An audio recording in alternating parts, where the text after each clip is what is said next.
Welcome to Capitalize Your Finances, the podcast that's your ultimate guide to mastering personal finances and unlocking the secrets of entrepreneurship. Each week, we dive into the world of personal finance and business development and have fascinating conversations with industry experts, seasoned entrepreneurs, and thought leaders who share their insights, strategies, and stories to help you get ahead in life. Whether you're a seasoned entrepreneur looking to scale your business or someone just starting out on your financial path, this podcast is your go-to resource for inspiration and actionable insights. Welcome back to Capitalize Your Finances. As always, I'm your host, Christopher A. Poniotu, certified financial planning professional, the Cap in Capitalize. And on today's episode, we are going to learn everything that you need to know regarding what to do with extra monthly cash. However, as always, before we get into that, your free advice for the week. Finish your friggin' taxes if you have not already done so. This recording will be coming out on April 14th. And if you have not done your taxes, you've got plus or minus 1 day to figure it out. If you are doing them yourselves, this is mission critical. If you have a CPA or an enrolled agent and your team has already talked to you, you are golden. But if you have a CPA or an enrolled agent and you haven't heard from them at all and you got a day to file your taxes, you probably need a new professional in your lineup after tax season. So with that free advice for the week, which again, very short and sweet and mission critical, unless you want to not file your taxes and then get a knock on your door by the IRS, which is never fun. Not that I would know because I don't, but I could imagine it is unpleasant. We need to get into the episode of what you need to do with your extra monthly cash. And a lot of people get really excited when they have extra money at the end of every month, especially if you've gone for years without having that free cushion of cash. But just because you have this free, quote unquote, amount of money does not mean that you need to be silly with that money. You need to be prudent. You need to be smart. And there's a lot of things that you need to do. One of the things that we need to talk about is building a strong financial foundation. And the easiest yet most boring and frankly overlooked thing that you will need to do is you need to boost your emergency fund. I've talked about this ad nauseum in the past, and I will keep doing so until I'm blue in the face. On average, I would say 95% of you listening in need about 3 to 6 months of emergency funds in your savings. So again, if you spend $5,000 a month, you want to have that floating in your checking account at all times, money in, money out. And then you would want to have anywhere between $15,000 to $30,000 that 3 to 6 months. Occasionally, if you have a job or if you run a business where income is a little bit volatile and a little bit lumpy, or you're in a cyclical industry like construction or architecture, or even HVAC or painting, whatever the case may be, you may even need up to 9 months or in some cases even a year. But 3 to 6 months, that should do it for the majority of you listening in. And just to get a little bit more granular, if you've got a family and you are the only one providing for the family, and if you were out of a job, like physically out of commission, you're not making any money, you probably need 6 months. If it's just you or maybe you and your infinitely better half, and you got 2 pretty cushy white collar jobs, so you could be basically paralyzed from the neck down and still do your job, you could probably get away with 3 months, okay? The only other thing I was going to mention about that, if you haven't already thought about it, I would highly recommend you look at an online savings account for an extra rate of return on your money that will just sit there, because someday your savings account will actually pay for things like an IRA contribution, Roth IRA contribution, investment account, paying down your mortgage, things of that nature, okay? Because your money wants to work for you. Now, the second thing I want to talk about is paying down high interest debt. Generally speaking, this is a credit card, personal loan. This is more often than not the easiest way by a mile that you can basically level up your lifestyle and your financial situation if you have extra cash flow at the end of every single month. And one of the things that I want you to remember is when you're paying down that high interest debt, think of whatever that interest rate is as the rate of return that you are earning on that quote unquote investment. So if you have a credit card APR of 27%, ouch, and you're paying that down, you're earning 27% on that debt. And what's going to happen is once you've paid all that off, then you can go and invest into other things, which we'll talk about momentarily. And that actually brings up the point, investing wisely. That's another big topic that we need to dive into. So when it comes to increasing contributions into your retirement account, a 401k, IRA, HSA, just to name a few, go back to what I mentioned earlier, okay? For your free cash flow, you want to get the best bang for your buck as far as the interest rate is concerned. You want to earn the highest rate of return as humanly possible. Everyone does, no duh. But let's think about how you actually can do that. So if you have extra cash flow for the first time in your life, and let's say that you have a 401k at the company that you work at, and they match your money dollar for dollar up to 4%. That means for every dollar you put in, up to 4% of your salary, wage, commission, whatever, however you want to call it, you will get $1 put in by the company. That is a 100% rate of return on your money, and it's guaranteed. I know compliance doesn't like the G word, but I have to say it because that is in fact what you're getting. If it's 50 cents on the dollar, that's a 50% guaranteed rate of return.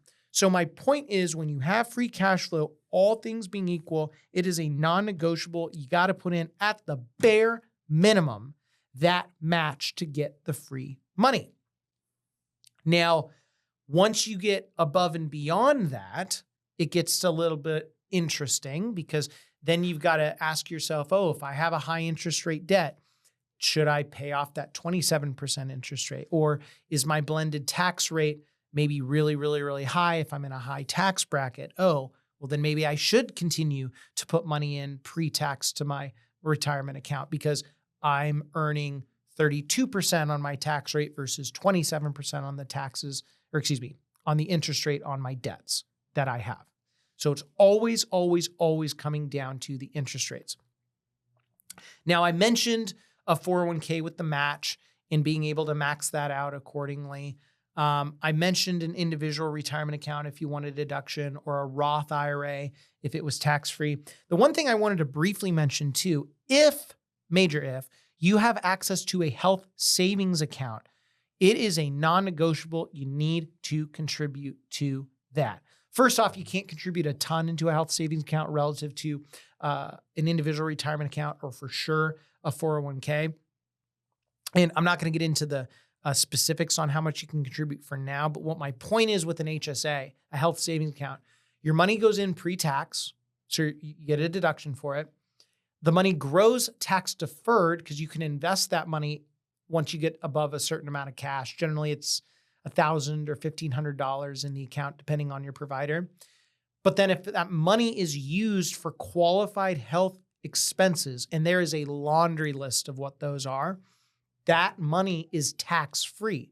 So we call it the triple whammy. It's a really awesome tool, and it's highly overlooked. Understandably so, because it's only been around since 2016 or 17. So it is a new concept. But if you have a high deductible health plan when it comes to insurance, you can use a health savings account. You need to talk to your company about that. Now, you order it in terms of the match or matches, and then you have the high interest rate debts. Never forget high interest rate debts, and never forget it's all about the interest rate on the return.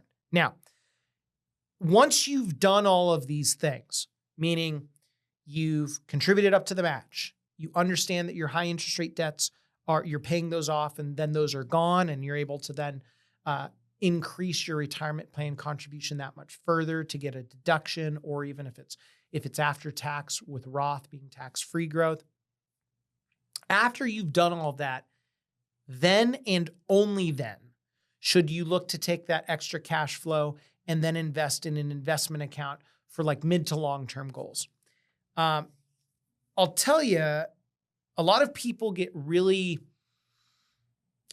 they kind of get bummed out when they think to themselves, oh, well, I'm never going to be able to max out my 401k. Just as an example.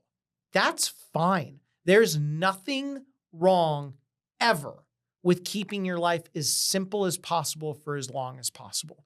Don't overcomplicate your finances, because as you become more financially successful, your finances, it's naturally going to get more complex and difficult. Embrace the simplicity. It is totally okay. Now,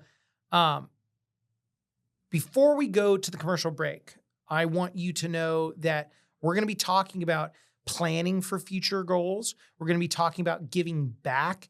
And then we're actually going to close out this episode on how to treat yourself responsibly when it comes to your extra monthly cash flow. So now that you know what's coming down the pike, don't go anywhere. Enjoy this award-winning commercial with 0% bias behind what I just said. And when we come back, we'll close this thing out appropriately. Stick around.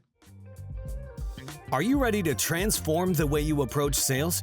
This episode is sponsored by the second book in the Capitalize series, Capitalize Your Sales, the all-in-one sales framework that saves you from ever struggling again and teaches you how to sell with sincerity, which dives deep into the art and science of driving sustainable growth. Packed with strategies that go beyond surface-level techniques, this book will help you understand what it takes to truly connect with clients, build long-term relationships, and close deals. Whether you're looking to fine-tune your sales craft or break through to the next level, Capitalize Your Sales offers a roadmap to success designed for today's fast-paced business world. Head on over to your favorite bookstore, order today, and start capitalizing your sales immediately. And now, back to the episode. Welcome back to the show. We're going to get right into the thick of things with planning for future goals with that extra cash flow you have every single month. So one of the things that is highly overlooked until it really shouldn't be is saving for large expenses. So we're talking a house down payment, condo, car, education, just to name a few. So all things being equal, go back to what we were talking about before the commercial break. You've got this extra cash flow. You're putting your money in to get the match. That's a non-negotiable. Anything above and beyond that, you're either contributing to a high interest rate debt if you have high interest rate debt, and or contributing to your retirement contribution, continuously trying to max that out so you can retire that much sooner. Obvious. What isn't obvious is when you've got these intermediate type of goals like a house payment, car payment, and we're talking down payment or education expenses. So what you'd want to do, and there's a couple ways to do it. A lot of people just say, hey, I'll take a couple $100 from my retirement account that otherwise would go toward retirement, and then I'll start to siphon that off to my savings account so that I can eventually save up for my car down payment or home down payment, whatever. I would like you to level that up a little bit. So what I would want you to do, and let's just take the car payment as an example, or excuse me, the home down payment, because that's a big one. I want you to think about when you're going to put a down payment on a home. I want you to think about the value of the home. And then based on the mortgage that you would take out, meaning, what's left over, how long it would take on a monthly basis to get to that down payment, and then take the appropriate amount from your retirement account or high interest rate debt, but for sure the 401k contributions, because you want to knock out the high interest rate debt before you make a big purchase like a home. And then you start setting that off to the side in your online savings account accordingly, because then you're getting very granular and specific on when you will have that money for that down payment. And then you've completely removed all of the emotional, unnecessary risk that most people succumb to when it comes to figuring out how to save for the large term expenses. Okay. And then lastly, you want to obviously know, as far as time horizon, what would be the best tool that you have at your fingertips financially where you could go and invest to earn the best rate of return given the unit of time in which you're trying to get that money to work for you. Say that 10 times fast. Now, another thing that you can think of too is, and it kind of falls in the same line of saving up for a large expense. If you're trying to save for a big trip or a hobby, and you don't really know how, to go about it. Very similar to the expenses, the large expenses we were talking about. You can set up a hobby fund or a travel fund. Now, some people get a little confused with this. And so what I've seen in the past is you have your checking account, you have your savings account. Anything above and beyond what you need in savings, people just know intuitively that money is going towards that large purchase of a home or a car, or education, whatever. I've also seen people set up a separate savings account, and I would still have an online savings account with that. And then that's like their travel or hobby fund, because as you're setting that money aside, not only do you know intuitively that is for your travel and hobby, it's not convoluted with the rest of your savings account, and then can get a little squirrely and distracting for people. And then lastly, what's kind of cool is on top of everything else, your travel or your hobby money will earn interest until you pull that money out. So let's say after your trip or your hobby, you've made maybe a couple hundred, in some cases, a couple $1,000 on money that was just sitting there anyway. That's pretty freaking awesome. So don't overcomplicate it. If you need to set up one extra account, so be it. Now, giving back, charitable contributions, supporting your community, as you start to earn more, and not like once you like immediately start to earn more, but once you start to earn more and you know after a while that you're going to be okay, like more than okay, you've got to remember that you have to be a steward of your hard-earned success. And I see people time and time again kind of get loose with their stringency with their money that's gotten them to where they are. And unfortunately, once you take your eye off the ball, that is when financially you are going to get hit and humbled so quickly that you won't know what to do with yourself. Now, you also got to think about it not only from a kindness of your heart perspective. There's tax savings in strategy in appropriately giving back, whether it's a nonprofit or a local initiative, things of that nature. So over time, this is kind of extra cash flow 301 or 401. You should be thinking about where you can go and gift that money to. And obviously, for those of you that are just starting out in the world of finance and you want to give money back, but you don't know where to, or sometimes you just feel like you're super constrained and you just don't have the money at the time. You also got to remember there are so many different ways to give back, and money is not the only way. You can give back your time, which I could argue is more valuable than any dollar that you could ever gift back. You could give back on, I give back through this podcast. I make zero money on this podcast. This is my philanthropic endeavor of the knowledge that I've been blessed with from the big man upstairs. And I try to gift as much of it to you as humanly possible. So there are tons of other ways to give back. But as this is a finance show, you got to think about over time where you could gift some of that money to, and you just got to be smart with it from a tax perspective. Now, let's say that you do want to gift back, but you don't know exactly where you want to go, but there are maybe a number of causes out there that are of interest of you.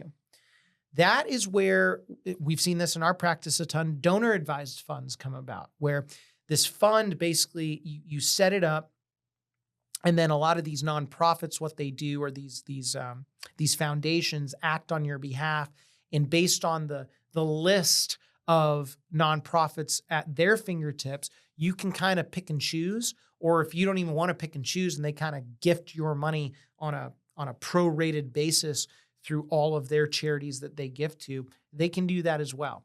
So donor advised funds and that is not just for wealthy people. That is for everyday people. It's pretty easy to set up.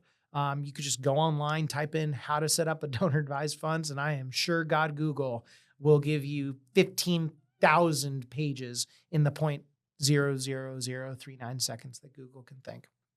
Now, the only flip side to that is if you are uberly obsessed with controlling your money when it comes to where you want to give it to, and specifically where you want to give it to within that organization, donor advised funds may not be the right option for you. And then not to get like too into the weeds, but like if you're making like BOCO bucks and you want to set up a foundation, but let's say you're really, really private and you don't want your name out there. Well, foundations, you have to file a lot of things publicly. And so you've really got to think about how you're going to try to contribute back to society in the best way.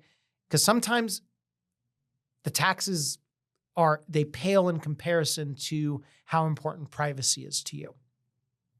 And I'm not going to go farther on a tangent with that because I could go so many different directions. The last thing I want to talk about is treating yourself responsibly with extra cash flow, because it's a big deal. Like if you're just clawing and fighting and scratching and you are living paycheck to paycheck for a while, which by the way, that is not necessarily a bad thing, because if you're not going backwards like some people are, that's a positive. And that is a natural evolution to your financial life. So just know that as a quick side note. But I see a lot of people, and I'm going to close this out after this next little segment with my own personal story of struggling with this, where as I started to break even after 8 years, which was forever.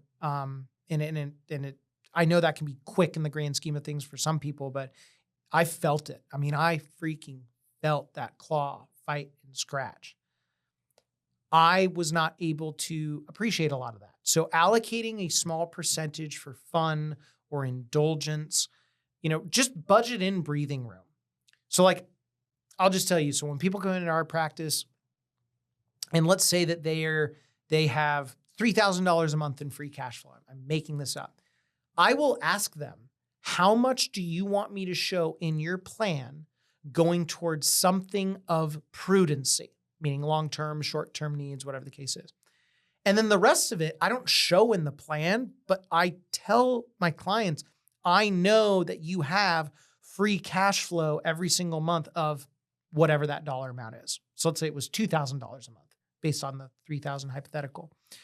And so then over time, as they start to understand that, oh, I don't actually need as much cash, then you toggle how much they invest every month and kind of go from there.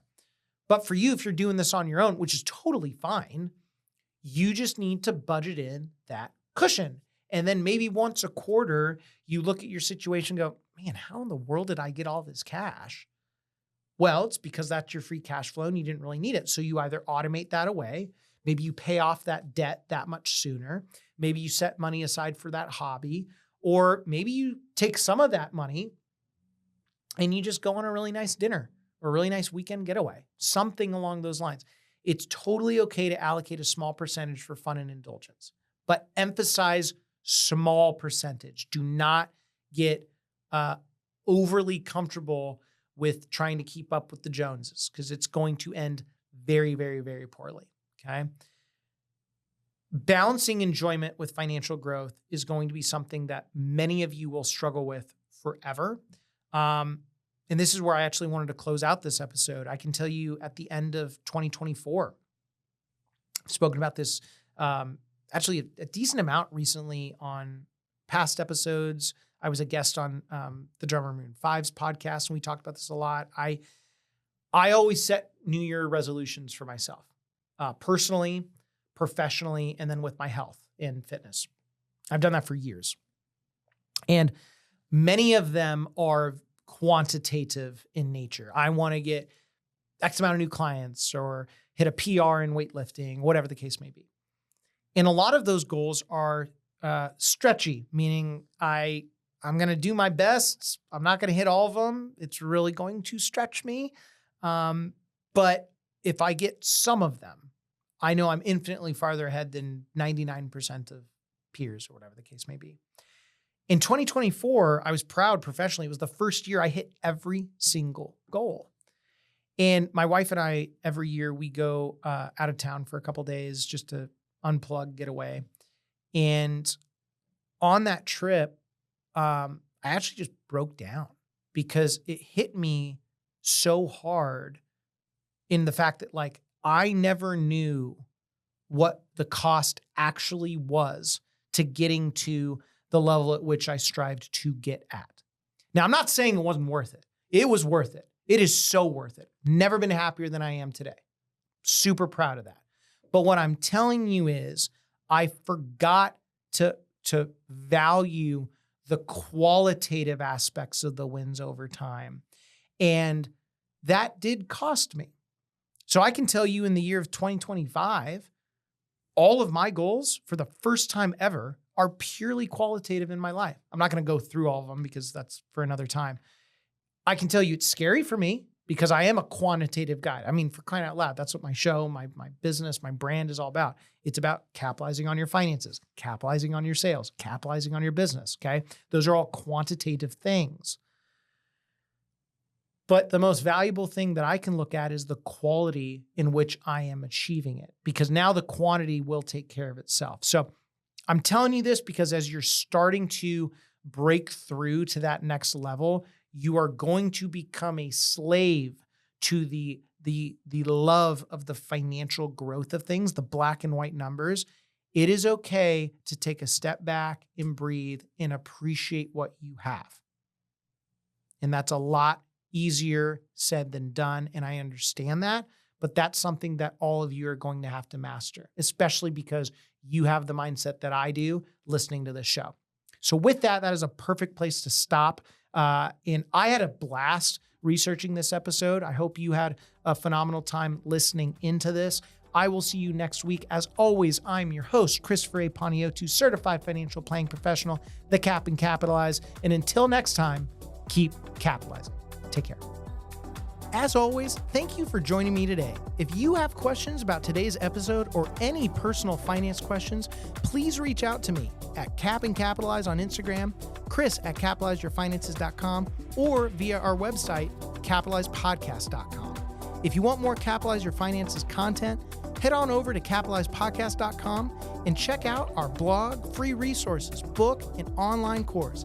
As always, I'm your host, Christopher A. Paniotu, certified financial planning professional, the Cap and Capitalize. And until next time, keep capitalizing. The information provided should not be considered specific tax, legal, or investment advice and is not specific to any individual's personal circumstances. Each taxpayer should seek independent advice from a tax professional based on his or her individual circumstances. This material was gathered from sources believed to be reliable. However, its accuracy cannot be guaranteed. These materials are provided for general information and educational purposes based upon publicly available information from sources believed to be reliable. The information in these materials may change at any time and without notice. Examples cited are hypothetical, are for illustrative purposes only, are not guaranteed, and subject to potential federal and state law amendments. There's no guarantee that you will achieve the results discussed or illustrated. Traditional IRA account owners have considerations to make before performing a Roth IRA conversion. These primarily include income tax consequences on the converted amount at the year of conversion, withdrawal limitations from a Roth IRA, and income limitations for future contributions to a Roth IRA. In addition, if you are required to take a required minimum distribution in the year you convert, you must do so before converting to a Roth IRA. IRA withdrawals will be taxed at ordinary income rates. Withdrawals prior to age 59.5 may also be subject to a 10% penalty tax. Roth IRA distributions in principal from a Roth IRA are tax-free. However, any earnings will be taxed at ordinary income rates, and a 10% penalty tax will apply if withdrawn prior to age 59.5 or within 5 years of the date the Roth IRA was established, whichever is longer. 401k benefits may be subject to change at your employer, the governing pension, or benefit organization's discretion. Alternative investments may not be suitable for all investors and should be considered as an investment for the risk capital portion of the investor's portfolio. The strategies employed in the management of alternative investments may accelerate the velocity of potential losses. Diversification strategies do not ensure a profit and cannot protect against losses in a declining market. Christopher Paniotu is a registered representative with and securities and advisory services offered through LPL Financial, a registered investment advisor, member FINRA SIPC. Capitalize Your Finances LLC is a separate entity from LPL Financial. Capitalize Your Finances is not registered as a broker-dealer or investment advisor. CRPS conferred by College for Financial Planning.